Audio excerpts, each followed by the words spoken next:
Bueno, vamos al encuentro de un hombre que nos ayudará a pensar. Ahí vamos.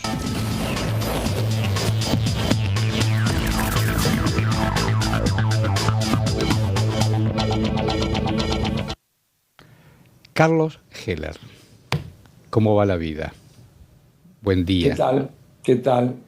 Buen día, no, buenas tardes ya, ¿no? Mira qué lindo. Estábamos pensando en el país lejos y cerca todo el tiempo. Antes de preguntarte presupuesto y esas cosas, porque estoy con Martín Di Natale y con Lourdes López, y hablábamos del G20, la nueva reconfiguración, los gigantes de la economía, para aquí, para allá. Y después, contrarreloj, don Di Natale me cuenta que estuvo el embajador de Alemania, se reúne con Martín, y yo recordaba, soy de hace un rato largo, cuando los alemanes trajeron, y Jorge Antonio creo que lo trajo, a lo mejor me podés refrescar mejor la memoria, trajeron las Merceditas, que eran los taxis, y había guita, y los obreros, los laburantes, viajaban por primera vez en taxis en las Merceditas, y después vino el Ciandité. Digo, el país industrial, el país que no bajaba los brazos. Es cierto que hay una reformulación y nuevos paradigmas, pero ¿qué fue de todo aquello? Bueno, claramente estamos hablando de dos concepciones o dos modelos de país. El presidente nos dice cada vez que habla que su objetivo es que la Argentina vuelva a ser el país de principio del siglo pasado, el país del 1900. Él habla de 120 años de frustración, a veces dice 100, 120, pero digamos que siempre nos remite al país del 1900, 1910. Y la verdad que habría que explicar a los que nos escuchan, primero que en 1914, que es el más antiguo censo con el que nos podríamos comparar, la Argentina tenía algo así como 7,5 millones de habitantes.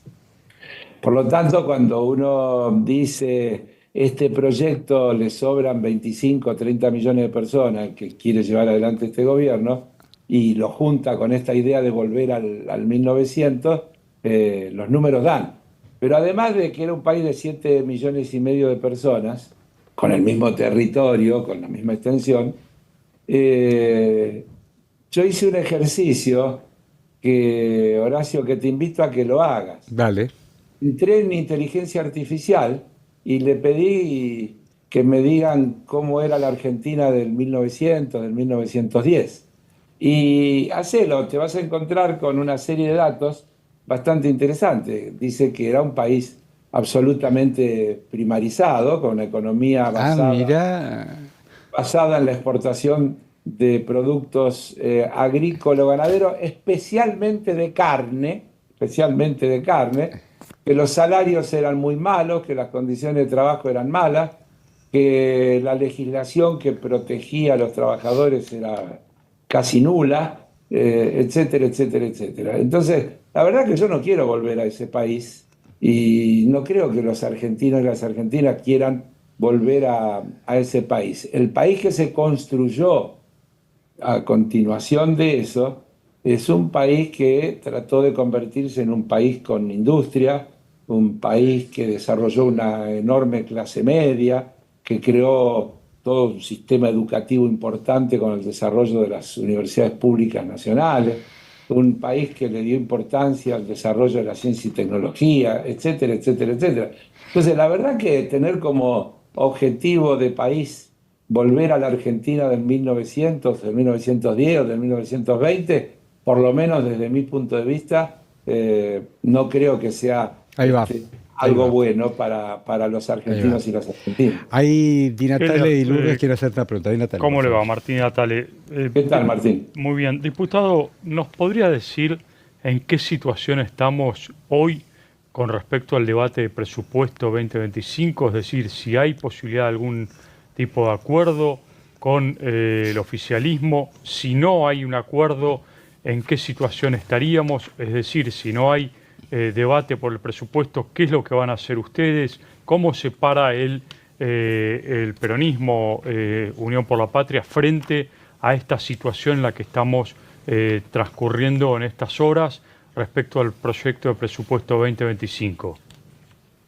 Mire, este gobierno y la gente que lo representa tiene una ventaja respecto de otros que no hace falta interpretarlos, tomando literalmente las cosas que dicen, uno puede sacar las conclusiones fácilmente. En la última reunión de comisión de presupuestos, el diputado Carvajal, creo que fue, le preguntó al presidente de la comisión cuál era el dictamen del oficialismo. Y el diputado Esper le contestó que era el proyecto que envió el Poder Ejecutivo sin cambiarle ni una coma. El otro día, cuando el presidente de la comisión hizo la conferencia de prensa, que no fue una conferencia de prensa, en realidad hizo un anuncio por la prensa, porque una conferencia de prensa es algo donde hay preguntas, respuestas y demás, es decir, difundió una información, anunció que se levantaba la reunión de la Comisión de Presupuesto por la falta de acuerdo, y dijo, más o menos textualmente, que si en las próximas semanas había acuerdos o avances, el presidente podría considerar la posibilidad de convocar a extraordinarias, textualmente. Si hubiera avances satisfactorios para el Poder Ejecutivo, el presidente podría considerar la posibilidad de convocar a extraordinarias para tratar el proyecto de presupuesto del Poder Ejecutivo. Es decir, está claro que el gobierno, entre aceptar modificaciones a su proyecto y quedarse con el presupuesto 2023, como hizo durante todo este año, y seguir trabajando sin presupuesto, creo que elige esta última opción. Ahora, y en términos legales, ¿qué podría llegar a ocurrir si esto sucede? Es decir, si el gobierno prorroga, decide no quedarse con presupuesto y prorrogar el actual. No sé si eso está previsto y qué quiere decir Martín en términos legales. Digamos que no sucedió nunca en la historia que por 2 años se prorrogue el presupuesto. Por un año ha habido varias veces, ha sucedido. ¿Qué sucedería si se prorroga por 2 años y si eso se puede o no se puede legalmente? A mí me supera. Yo lo que diría es que está claro que desde el punto de vista de la gestión, claramente parece querer dejar de lado o omitir la opinión del Parlamento, porque en un país como la Argentina, con el proceso inflacionario que ha habido y demás, querer manejarse con el presupuesto del 23, que se trató en septiembre, octubre del 22, con números que en aquel momento se tenían, los que se proyectaban, querer para el 2025 trabajar con esos mismos números, claramente indica la voluntad del Poder Ejecutivo de tener manos libres para ir resolviendo según su criterio, sin tener que acordar con la representación de los distintos intereses que conforman nuestra sociedad, nuestro país, que es el Parlamento. Pues yo insisto en esto, el Parlamento es la expresión de la multilateralidad que tiene una sociedad, tanto desde el punto de vista de los territorios, tanto desde el punto de vista de los sectores productivos, de los sectores sociales, de todos los tipos. Entonces, esa multilateralidad de expresiones que tiene el Parlamento no debe ser obviada en ninguna instancia, porque eso es antidemocrático y además no creo que sea bueno, además de antidemocrático, creo que es pernicioso para los mejores intereses de los argentinos y las argentinas. Lourdes López. Bueno, diputado, yo quería consultarle, después de lo que han sido también las últimas noticias, bueno, la aparición de en este caso de Caputo, del ministro Caputo, hablando sobre los posibles canjes de deuda en dólares y demás. Bueno, ¿qué opina usted sobre este tema a partir del tratamiento en el recinto lo antes posible, ¿no? No sé qué es lo que tendríamos que tratar en el recinto porque no veo que haya nada anunciado al respecto.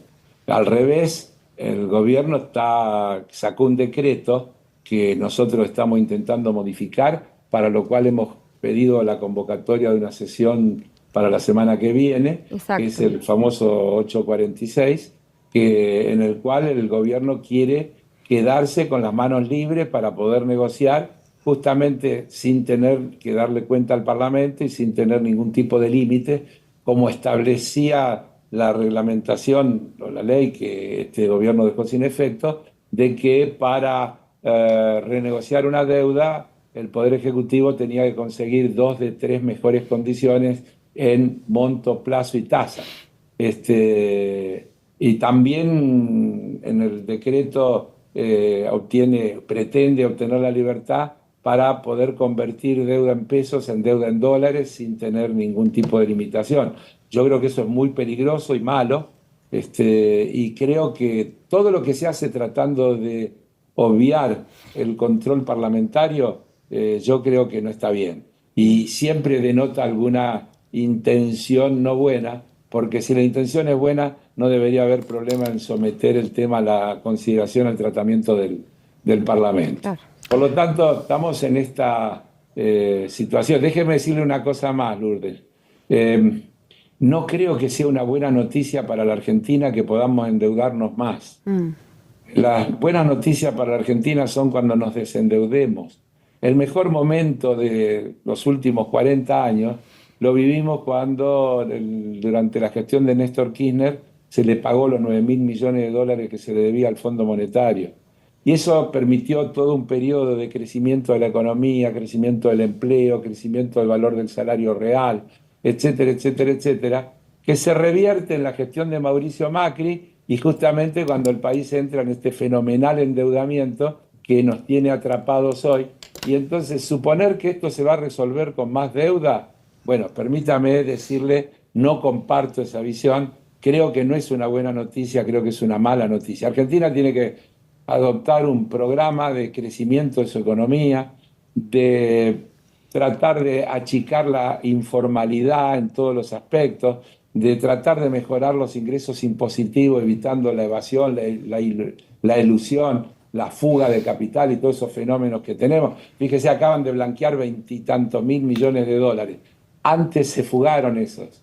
Antes se ganaron en la Argentina producto de actividad económica hecha en el país por la que no se pagaron los impuestos correspondientes. Entonces, si se pagaran los impuestos que corresponden por la actividad económica que se hace en el país, seguramente tendríamos ingresos como para negociar con el Fondo Monetario un programa de salida del endeudamiento y no de mayor endeudamiento, que además va a venir acompañado de un montón de condicionalidades que van a limitar justamente el crecimiento, el desarrollo y el nivel de vida de la mayoría de argentinos y argentinas. Gracias, diputado. Carlos Heller, te decimos gracias, te deseamos un lindo fin de semana. Gracias, y bueno, y vi que te vas a operar, que te vaya bien. Muchas gracias, querido. Gracias por tu buen deseo. Gracias, querido.